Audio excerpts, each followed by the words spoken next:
Hello friend. आज हम लोग कोविड 19 के थर्ड वेव और डेल्टा वेरिएंट के बारे में जानेंगे। जब से कोविड 19 का आउटब्रेक हुआ है तब से लोगों के मन में ये सवाल हमेशा रहता है कि ये वायरस कब जाएगा या आने वाले टाइम में इसका अभी ह्यूमन रेस पे और कितना इम्पैक्ट और किस तरह से दिखेगा। तो जैसा कि कोविड 19 में जो म्यूटेशन हो जा रहा है और म्यूटेशन ये बहुत फास्ट है, वायरस अपने अंदर बहुत ही तेज़ी से म्यूटेशन कर ले रहा है, जिसका नतीजा है कि अब जो न्यू केस आइडेंटिफाई हो रहे हैं वर्ल्ड में वो बिल्कुल ही न्यू स्ट्रेन है, जिसका पता जीन सीक्वेंसिंग से चल रहा है।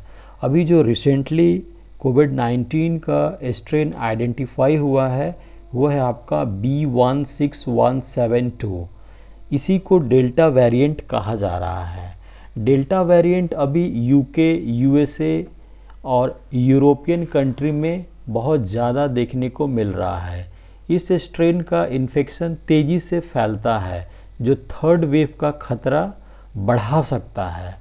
अभी इंग्लैंड में 4 मई को 6238 केस मिले थे, जिनमें 11 लोगों की डेथ हो चुकी थी।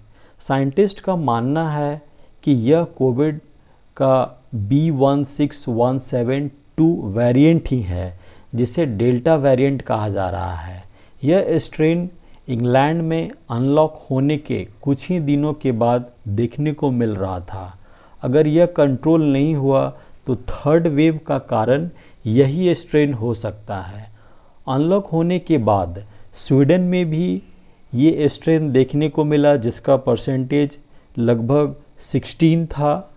पुर्तगाल में भी ये न्यू स्ट्रेन आइडेंटिफाई हुआ, जहाँ पे लगभग परसेंटेज 15 था। रशिया में भी 5% ये स्ट्रेन आइडेंटिफाई हुए हैं। आइसलैंड में भी 40% तक ये स्ट्रेन आइडेंटिफाई हुआ है। अभी इंग्लैंड में जो हेल्थ मिनिस्टर हैं मैट हैनकॉक ने भी माना है कि डेल्टा वेरिएंट के कारण ही यूके में कोविड बढ़ रहा है, क्योंकि इसका इन्फेक्शन पोटेंसी जो है वो अप्रॉक्स 40% ज़्यादा है B1617 से। तो डेल्टा वेरिएंट का इम्पैक्ट अभी बहुत ज़्यादा वर्ल्ड में देखा जा रहा है। इंडिया में टोटल केस का 32% B1617 स्ट्रेन व इसी ग्रुप के डेल्टा वेरिएंट से है। यह पता चला है वायरस के जीनोमिक सीक्वेंसिंग से। इंडिया में 28 मई 2021 तक जितने भी वायरस सैंपल के जीन सीक्वेंसिंग हुए हैं उनमें से डेल्टा वेरिएंट भी मिले हैं, जिनमें सबसे ज़्यादा यूपी में, जो कि पहले स्थान पे आइडेंटिफाई हुआ है, गुजरात दूसरे नंबर पे है और झारखंड तीसरे नंबर पे है।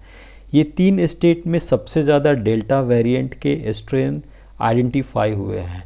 तो इंडिया में भी डेल्टा वेरिएंट का इफ़ेक्ट ही थर्ड वेव का कारण बन सकता है, परंतु इंटेंसिटी वीक होगा, ऐसा मानना है वैज्ञानिकों का।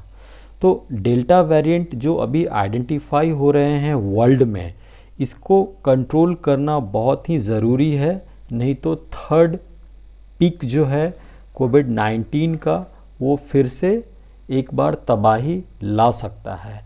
तो कंट्रोल के लिए सबसे पहले हमें स्टेप लेने होंगे, जीनोमिक सीक्वेंसिंग करके वेरिएंट को पहचानना होगा, ताकि आप जो भी एरिया में आइडेंटिफाई हो रहे हैं न्यू स्ट्रेन, उनको बचाव के उपाय करने होंगे।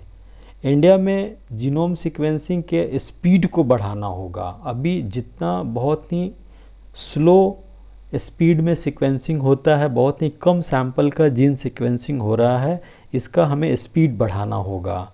और अगर जो भी सीक्वेंसिंग से न्यू स्ट्रेन यानी डेल्टा वेरिएंट जो आइडेंटिफाई हो रहे हैं, उनके लिए एक स्ट्रैटेजी बना करके उनको किस तरह से उस पूरे पॉपुलेशन को आइसोलेट करके और जो भी प्रोटोकॉल्स हैं कोविड 19 के, उसको फॉलो करवा के उनको कंट्रोल करना होगा। नेक्स्ट है आपका वैक्सीनेशन मास्क और टेस्टिंग, इसको बढ़ाना होगा जल्द से जल्द। और ये जो 3 स्टेप हैं, वैक्सीनेशन, टेस्टिंग और मास्क, ये बहुत ही कारगर साबित होते हैं वायरस को कंट्रोल करने के लिए। गवर्नमेंट ऑफ इंडिया को इस पे बहुत ही ज़्यादा फोकस करना होगा, तभी जो वायरस का 3rd पीक आने की संभावना है इस पे काबू पाया जा सकता है। Thank you for watching my YouTube channel.